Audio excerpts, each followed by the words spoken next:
जो पुलिस वाला मुझे चैलेंज कर रहा था कि इतनी हिम्मत है तो गाजा चले जाओ, उसे बता दो कि मैं पहुंच चुका हूं। अंकल किम परेशान है क्योंकि 24 घंटे के अंदर अंदर इसराइल ने इनका बंदा वापस कर दिया और फिर इस शख्स को जंग का मौका नहीं मिला यार। ये वो बच्चा जिसके पास तमाम कीमती खिलौने मौजूद है लेकिन इसके साथ कोई नहीं खेलना चाहता। Sad man. ये दुनिया ते ਲੱਖਾਂ ਕਰੋੜਾਂ ਲੋਕ ਆਏ ਤੇ ਲੱਖਾਂ ਕਰੋੜਾਂ ਲੋਕ ਇਹ ਦੁਨੀਆ ਤੋਂ ਟੁੱਟ ਜਾਂਦੇ ਨੇ। ਯਾਦ ਰਹਿੰਦੇ ਨੇ ਤੋਂ ਬਹਾਦਰ ਰਹਿੰਦੇ ਨੇ ਤੇ ਜਿਨ੍ਹਾਂ ਦੀ ਇਨਸਾਨੀਅਤ ਹੁੰਦੀ ਹੈ ਉਹ ਰਹਿੰਦੇ ਨੇ।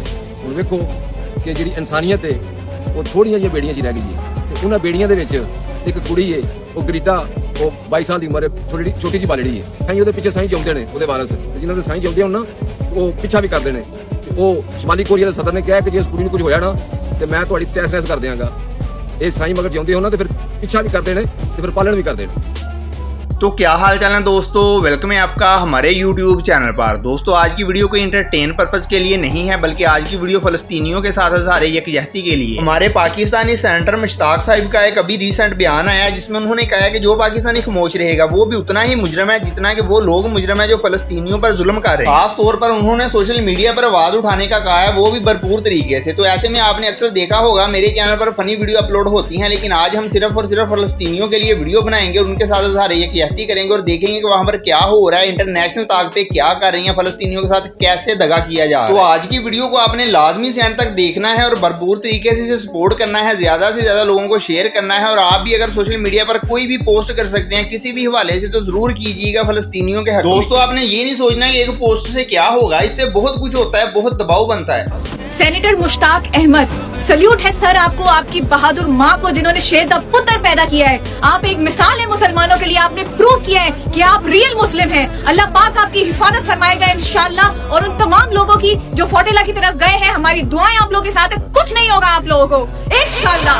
स्वीडन की एक लड़की है जिसका नाम ग्रेटा है, ये भी उस काफिले में शामिल थी जो काफिला गजा की तरफ राशन लेकर जा रहा था। काफिले में ग्रीटा नामी लड़की को जब पकड़ा गया तो शुमाली कोरिया के सदर ने इसराइल को एक धमकी दी कि 24 घंटों का टाइम है, अगर हमारा बंदा ना छोड़ा गया तो हम दुनिया का नक्शा बदल कर रख देंगे। दे दिया जो बादशाह ना उस मुल्क का, उसने धमकी दी है कि 24 घंटे में मेरी सिटीजन 24 घंटे में घर ना पहुंची तो फिर देखो थोड़ा की हाल करना। और ये होना चाहिए एक्शन, ये होना चाहिए एक्शन जो इस बंदे ने लिया है। और इस तरह का एक्शन इन लोगों को समझ लगता है कि 24 घंटे में मेरा सिटीजन मेरे घर के अंदर हो, मुल्क में हो, ऐ होना इन्हों कहते ठोकना।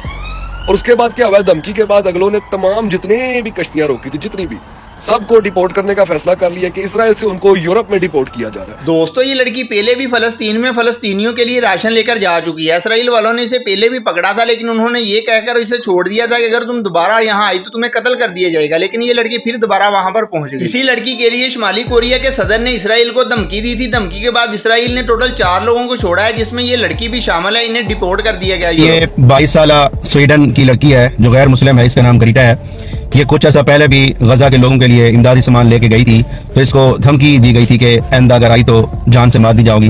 लेकिन ये इस काफिले में एक मरतबा फिर इमदादी सामान लेके जा रही है और इसकी बहादुरी को देखें, इसकी जुर्रत को यार सल्यूट करने का दिल करता है। दोस्तों ये लड़की ग्रीटा की आप स्पीच सुनिएगा, आपको पता चलेगा कि इंसानियत क्या होती है। हालांकि ये लड़की गैर मुस्लिम है लेकिन रो रही है और मुसलमानों के लिए दुआ कर रही है, खासतौर पर फलस्तीन के मुसलमानों के लिए। इसकी तकरीर है तो इंग्लिश में लेकिन इस पर उर्दू ट्रांसलेट लिख दिया गया है ताकि आपको समझने में आसानी रहे वो क्या बोल रही है और क्या कह रही है फलस्तीनियों के लिए उनके हक में। People are suffering, people are dying, entire ecosystems are collapsing. We are in the beginning of a mass extinction and all you can talk about is money and fairy tales of eternal economic growth. How dare you?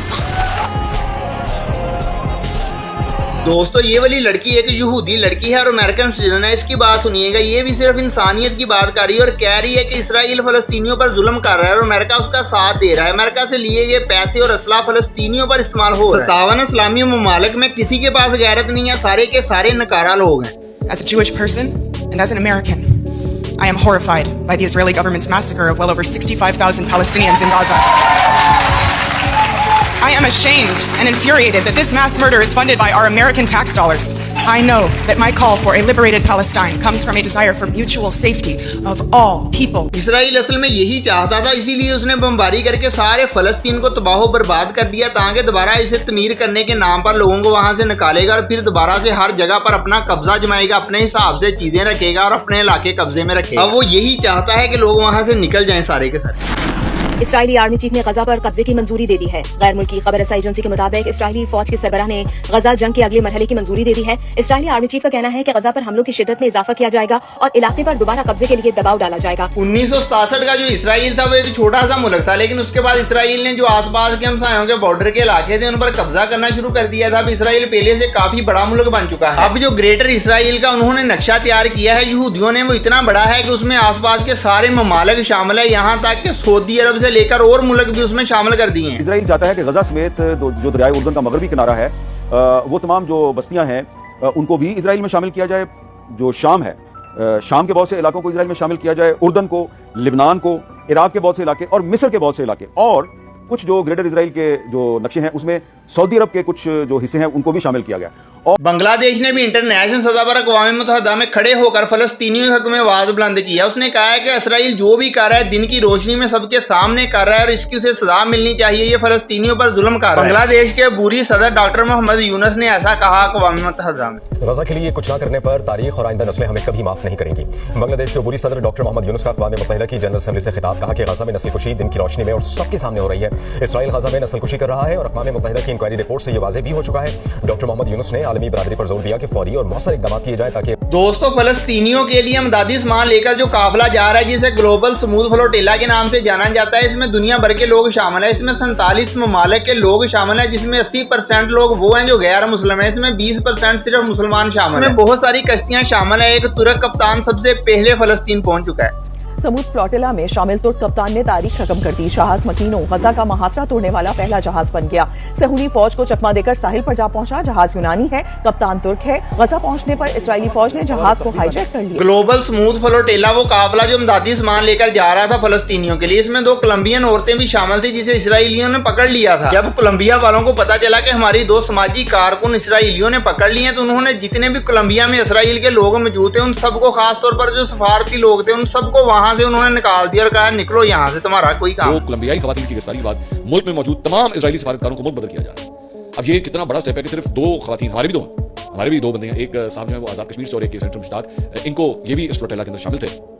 लेकिन Colombia से ताल्लुक रखने वाली ये 2 खवातीन को गिरफ्तार करने जब किया गया है तो कोलंबिया ने जो है वो इजरायली सफारतकारों को मुल्क बदल करने का फैसला किया, गेट आउट, बाहर निकलो यहाँ से। तो पाकिस्तानी हमारे सेनेटर मुश्ताक साहब जो गजा के लिए इमदादी सामान लेकर ग्लोबल स्मूथ फ्लोटिला में मौजूद थे, उनका आखिरी वीडियो पैगाम जरा सुनिएगा। ये तब का वीडियो पैगाम है जब वो इसराइल की हिरासत में नहीं आए। वो कह रहे हैं कि मैं एक पाकिस्तानी हूँ और मेरी कश्ती पर पाकिस्तानी झंडा लगा हुआ है और मुझे इस बात का फख्र है कि मैं पाकिस्तानी हूँ। मैं अपनी तौबा की कसम खाकर कहता हूँ, पाकिस्तानी खैरतमंद है, बहादुर है, जुर्रतमंद है। 24 करोड़ पाकिस्तानियों हमारी सृष्टि का नाम याबा है, लेकिन मैं इसको यहया सिनवार कहता हूँ। यहया सिनवार के ऊपर पाकिस्तान का परचम लगा है, सबसे हिलाली परचम लगा है। ये आपके लिए काबिल फख्र है कि 24 करोड़ पाकिस्तानियों का सबसे हिलाली परचम के साथ हम सरजमीन पे। तो दोस्तों ये भाई भी वही बात कर रहे हैं जो मैंने वीडियो के स्टार्ट में की थी कि हमारे सेनेटर मुश्ताक साहब ने सारे पाकिस्तानियों से अपील की है कि आप फलस्तीनियों के हक में आवाज उठाएं। बेशक वो सोशल मीडिया पर आप उठाएं या कैसे भी उठाएं, आपकी जहां तक आवाज जाती है आप फलस्तीनियों के लिए आवाज उठाएं। अस्सलाम वालेकुम। सेनेटर मुश्ताक साहब ने भी रिसेंटली वीडियो में कहा है कि जो खामोश रहेगा वो भी मुजरिम होगा। हम सब पे लाजिम है कि यार इस पीसफुल फ्लोटिला के बारे में जरूर आवाज बुलंद करें।